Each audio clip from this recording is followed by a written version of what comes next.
I'm Elizabeth Santelman, and today I'm going to talk to you about the curriculum that we're going to be using this next year, Kind Kingdom by Peaceful Press. So I'm going to go over what we used last year, what we plan to incorporate again this year, and how we plan to use it.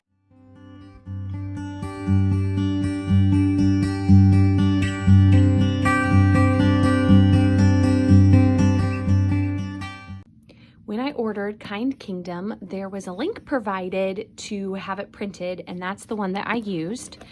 It came with these books, so the art prints, and I'll show you through that in a second. Recipes, student sheets. We did cursive. I'm gonna have him use this as copywork instead of actually writing in the book, because he's too big to trace, or his grade level's too high to trace, but it wasn't enough that I knew he would know how to automatically do it in cursive, so I had it done in cursive, so it's easier to copy. Then this is the print volume for he'll be kindergarten, so this one's for my 4th grader. Cedric will be 1st grade, and he probably at the beginning for sure will just be copying over it, and then as he gets a little bit bigger, I'll probably have him start copying it into a second book as well. And then I also have the parent guide here. So this year, it's a lot smaller volume because I had it printed front and back. I like that so much better. There was no need last year. I just didn't know and had everything printed on its own sheet. You can see here I have put washi tape to mark the separate months, so that way I know how close we are to getting to a new month. I wish I had done that at the beginning last year. So I'm going to show you from month 1. So this series I'm really excited about. It's the Kind Kingdom, and it takes you through the Chronicles of Narnia, and most everything you learn is tied in to that. So another huge pillar for this series is Grimm's Fairy Tales. So here it shows you the things you'll be learning: kings and queens of England, early Middle Ages, seeds, bees, garden, and weather. And so then it shows you your list of supplies that you're going to need, some book recommendations for kids who are K through 3rd grade, and then also some 4th through 6th grade, and then the supplies that you'll need kitchen-wise. So then something that's different about this than Playful Pioneers is all of the readings are on one page. I kind of like that, so I don't have to flip through and find them, especially since it's poetry. It fits pretty easily all onto one page and should be really... Sorry about that. My storage was full and had to delete some stuff and come back. So here you can see week 1, it lays out everything that you're going to do. And then Monday, it has a 4-day school week. So Tuesday, Wednesday, and Thursday. So before I jotted over all of it, I'll show you what it looked like. We had Monday, and so Bible, reading, language arts, science, phonics, spelling, grammar, and then it takes you through. So I'm going to show you some of the things that I've added though. So in this curriculum, it has you just reading a chapter out of the Bible. For my 4th grader, that might work really well, but my 1st grader language is still a little bit high, and so we're going to go ahead and continue doing 24 Family Ways by Clay Clarkson. You've probably heard of Sally Clarkson. We have got to week 8 because we started doing that instead of Jesus Storybook Bible for Playful Pioneers. And so we're just going to go ahead and continue on. We have day 1, 2, 3, 4, 5. So each one lasts us a week, and there are 24 of them. So that will take us quite a ways through the school year before I need to think about, we may just start over again, because it's been really good. It has you read a section of scripture, and so that's been a good way to like start involving them in scripture reading without it being an entire chapter passage. The next thing that we're going to be adding, so we're going to read the Chronicles of Narnia books, And Memoria Press has these books that go along with that. It's a little bit high grade level for Keaton, but I'm gonna do it with him. These are intended to do as independent readers, and so once we've done the first two, I'll independently assign him things and have him do it himself. I just wanted to help guide him through the first things.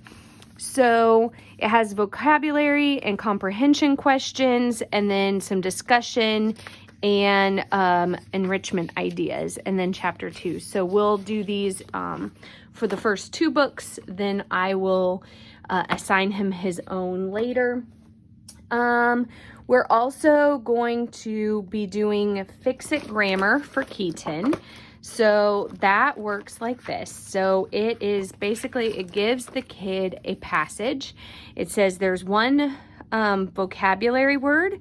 There are a couple places you need to mark, and then one capital letter and one end mark are missing. And then the child marks those things. It teaches them how to do it. And you can see here, we read this first, then they'll write it properly. For Cedric, I'm going to use first language lessons. I'll grab that at the end and show you. We have here, we're going to do dictation for spelling, which I usually take a sentence. It's at an appropriate grade level, so I usually take a passage from one of the books that he's reading. We mark the words that are potentially going to be problematic for spelling, and then he writes it out and then copies any words that are misspelled, and then we move on. He does that. I dictate it to him, and he copies it down every day for a week, and then we switch to a new passage. They're also going to be doing this timeline CD and independently read for 30 minutes, except for my first grader. My first grader is going to continue through this series. I'll do an entire video on this one, why I love this series, why we pick it. So I'll try to do both of those today. That way you have answers, but we've absolutely loved it, and I refuse to use anything else. So then I also plan to have them, as we learn about things, there's this book of centuries. If you go to my Instagram, under my link and Amazon finds, it'll be there. I have like a whole thing of homeschool stuff, but basically it helps. So we did American history this last time, and they put some pieces in here. Oops, probably not back far enough for and so this year, as we're doing some European history, they'll get to copy that in alongside North American history, and it should be a lot of fun to see how those two flow along. So I went ahead the first week and wrote in all of the extra things we plan to do with this lesson plan in order to remind me what my plan is. I may continue to copy it in. I may just get into the rhythm and not, but that's what we're planning to do. So for week 1, along with that, there's copy work for my first grader. I may not make him do as long of a piece to start off with. There's usually a coloring page. So this looks like, before it only had like a couple of pages per week. This looks like it has a passage for every day or something for every day of the week. And we'll cross-check that with the cursive sheets. Let's see what we got here. So 1, day 2, yeah, so there's something for every single day of the week. I'm also buying plain notebooks that will have lines, but a place for drawing or doing some of their own thing that I plan to use also. Here's the recipes book. There's 30 different recipes and all of the directions. Turkish Delight, elderberry syrup, French bread. So, and then for the art prints, let's see if I can get this open here. Just stretch it out. One of the things that I noticed about this one that I absolutely love is that there are things to teach the kids as you go. And so instead of just having to do your own art observation stuff, there's some teachable instruction there if you're not familiar with teaching art instruction. And so I think the kids will have a lot of fun with this. I'm excited to get started.